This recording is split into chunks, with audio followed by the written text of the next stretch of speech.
Do do do do do do do do do. This is Dina's vlog. Do do do do do. Productivity challenge. Hi, my name is Dina Rodriguez, and I'm really excited to share with you a new productivity challenge that I gave myself this last week, just so I could try to get more shit done in less time. So this productivity challenge was really just me trying to do 3 hours of personal work with 3 hours of what I like to call work every single day. So the goal was wake up 9 to 12 personal work, 1 to 4 work. So Monday I went to WeWork, an amazing co-working space over in Portland, Oregon, specifically in Pioneer Place. So it's super easy to get to on the Max. And I was just hitting the ground running. I went ahead and I started a brand new personal project for celebrating 420. This is a piece that I have really been trying and struggling with to make for years. Are you ready? Inhale the good shit. Exhale the bullshit. So starting this new piece, I went ahead and I got some different resources for inspiration. There's this amazing hand lettering artist named Stefan Kunz. I have no idea if I'm saying your name wrong or right, probably wrong, I'm just assuming. And he is just not only a baller, freaking hand lettering artist, but also a very talented photographer, which is why his handle is typexphoto. So Stefan has been coming out with a lot of really cool assets to help hand lettering artists, specifically these really cool grid bundles that show you all different kinds of really nice compositions and containers to put your lettering inside of, so that way you can spend less time brainstorming and more time actually making the letters work for you. So I went ahead and just bought both of his grid bundles because I like more stuff. They're only $12 each. It's a pretty good deal. And I liked being able to go through each one of the examples and the grids by themselves that you can use in Procreate and Photoshop and all the different programs. But what I did is I just kind of looked at them for inspiration and then kind of developed a weird process of using Post-it notes, because they just have Post-it notes everywhere at WeWork, to go ahead and experiment with different compositions.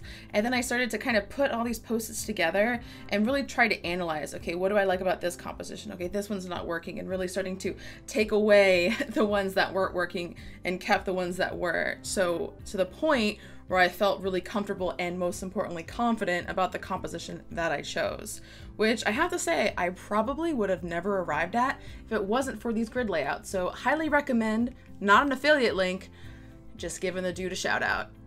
So once all my personal work was done, I do have to say it was super hard to not just continue to work on that project until infinity, to the point where I wasn't really answering emails, I wasn't really doing anything else.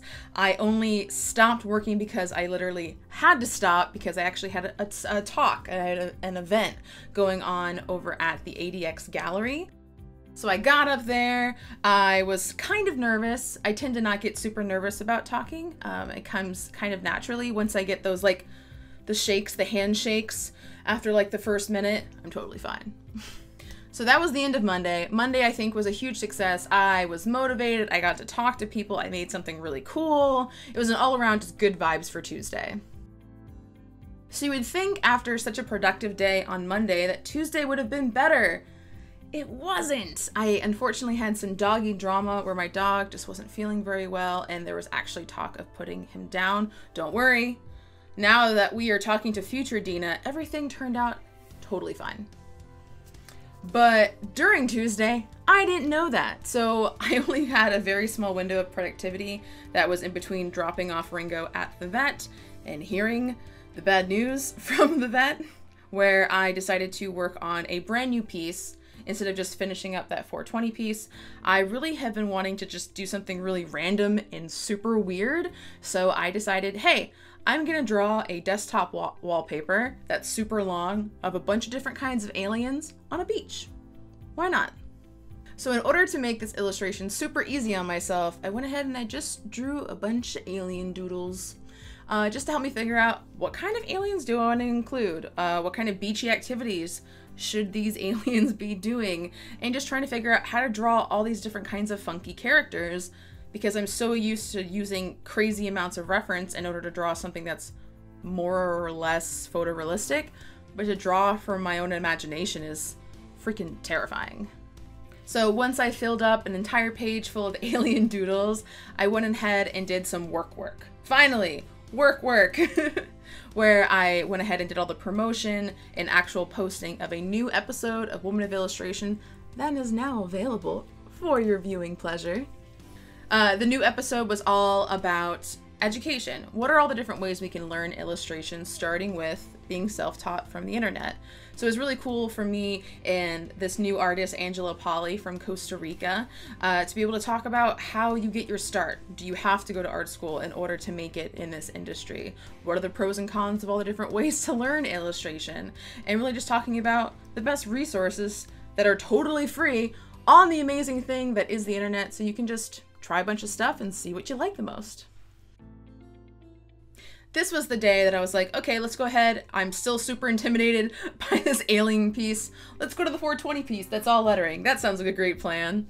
So this is when I'm going ahead. I had already inked up this phrase from Monday, but now it was time to include color, put in all those fine details, and the fact that the lettering is really rugged and has this really cool texture, kind of like brush script look. It takes a little bit of time to dial in those kinds of details in just the right way so it doesn't look totally fake.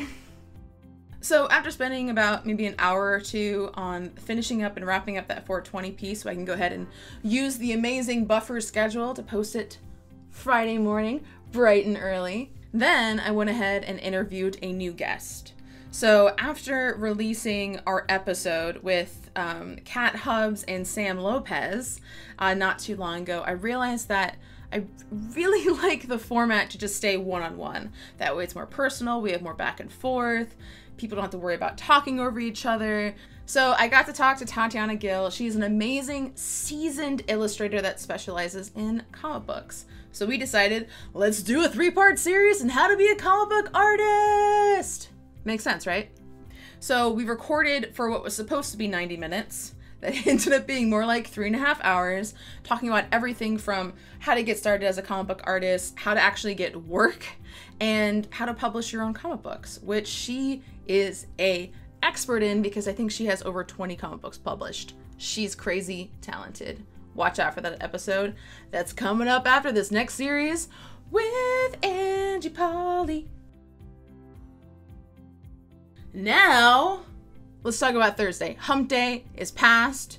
I only have 2 days left in this productivity challenge, and I am biting the dust, but I'm still trying. So Thursday morning, I'm like, okay, I'm gonna tackle this alien illustration piece. Let's do it.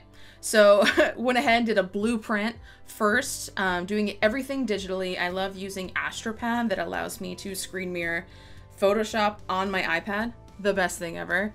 So doing this blueprint, just trying to figure out where I'm going to place the aliens, what kind of background am I going to be using, are they going to be interacting with each other, and just trying to get something on here to look somewhat realistic. I was freaking out about like perspective and like how their arms move and facial expressions, but honestly, as I started to do it more consistently, it got easier.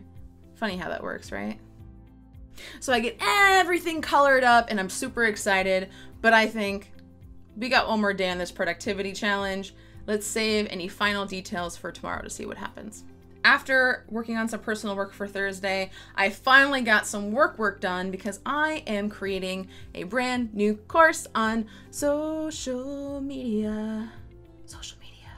The social media course I'm trying to make as different as possible, something that just can build up your confidence to show your work to the world, to be able to post more consistently, whether it's on Twitter or Instagram, Patreon, YouTube, whatever your platform of choice, and really trying to get us excited to try new things and to actually put ourselves in our work again. So with planning my first official course that's going to be on my own platform, oh man, I'm super nervous. It's going to be fine, I think.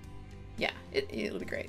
The toughest challenge is making sure that this content is going to be up to all of your beautiful standards, so that way I can really help you guys not only grow an audience. I know numbers are important to a lot of people, but more importantly than anything else, more than likes or engagement or comments or any of that honest bullshit, it's about connecting with people, and more importantly, creating a community around your work to support you no matter what you do. And I think that's truly is what's valuable about social media, and that's what I want to teach you. It's Friday, last day of the week, and I am very aware that all of those goals that I had in mind at the beginning of the week, I must have a great sense of humor because I must have been joking. I wrapped up the alien piece, and there was something missing. And you could probably guess what it was. It's lettering. I felt weird. I tried. I was like, I'm gonna do this illustration. Nah, it needs that pizzazz. It needs those gooey letters. So when trying to think of what kind of lettering to put into this piece, I couldn't help myself. There's all these weird guys. They're all having fun. They're all part of a community. So naturally, I thought of stay weird together. And I was looking up all these kind of like vintage movie monster posters. And I thought gooey melty letters, hey, that fits perfectly with this alien weird beach. And then the very last thing that I did with my week is I started my week with a talk and I ended my week with a panel. So I'm back at the ADX gallery. This time I am with the other artists that were also featured in this gallery and this really cool owner of a company called, wait for it, OMFG Co. Coolest name ever. It was pretty funny. This event was actually completely sold out, 100 tickets. It was a free event, and I think about 18 people showed. As you can see from these photos, everyone was petrified to sit in like the first 3 rows of our panel. So it looks like we're talking to a room of no one, but there were 18 butts in the chairs and people seemed to really enjoy the things that we were talking about. We started out with these, kind of obvious questions like, what inspires you and what's your story and what's your biggest struggle? But we ended up talking about deeper topics like how to price, the importance of contracts, how we need to stop taking ourselves so seriously, and the fact that we all suffer from imposter syndrome. We all feel like fakes. We all feel like we're not doing enough with our time. And there's always that goal that just seems to be just out of reach. And even though there wasn't too many people there, the people that were there were so grateful and happy, and it was such a great way to wrap up design week. And I made all these connections with other artists, and I actually ended up going out to the bar with a few of them and just making what I think are going to be long-lasting friendships. So as a reminder, if there's a community near you that you can go to, that's a talk, a workshop, whatever, go to it, because you never know what you might get out of it. So all in all, I got a lot of really cool work done. I left this week feeling way more confident, and like some pressure was just completely taken off of me because of a few different things. One, I didn't actually track my time. I'm usually using a software called Anco that not only does cool things like accounting and invoicing and proposals, but also is a great way to keep track of how long it takes to do something. This week, since I didn't have any client work, I had the freedom to just work on what I needed to do and not really worry about how long it took. That felt amazing. Secondly, I gave myself permission to just be weird, just to let my freak flag fly and draw whatever I wanted. Lastly, something that I kind of unexpectedly learned was numbers really don't matter. And I know we've heard that a lot from all these different kinds of like social media gurus. By the way, if anyone calls them a guru, just don't listen to anything they have to say because they're not. But I went ahead and I used something called Buffer, which is a social media scheduler. And long story short, Instagram went ahead and changed their API. So that way we can use Buffer to just go ahead and automatically post an image and a description to Instagram. Before, it was super annoying and it would only give you a notification in order to post, and now it will do it all by itself. Now, time for the things I super sucked at this week. Number 1, I need to get a better handle on my sleep. I was like, I'm gonna be up at my desk at 9. I can do that, totally easy. Secondly, I definitely went and experienced what I like to call a personal work spiral. By starting the day with a personal project, I found that it was almost impossible to actually put that project down and work on something else. So I think from now on, I will go ahead and reverse it. Work on work first thing in the morning and use personal work as kind of like a treat for doing a job well done. And lastly, being a little bit more realistic with my goals. I definitely had an overwhelmed schedule. It didn't help that I had 2 different speaking events for Design Week Portland. Probably could have timed this whole productivity challenge on a day after all of those events that were happening that I not only was featured in, but also went to. So now I officially know, hey Dina, a personal project takes longer than 3 hours. So now I'm like, okay, anytime I want to do a new project, it's probably going to take at least 2 days. I figure if I have more realistic expectations, there's less room for disappointment by the end of the week.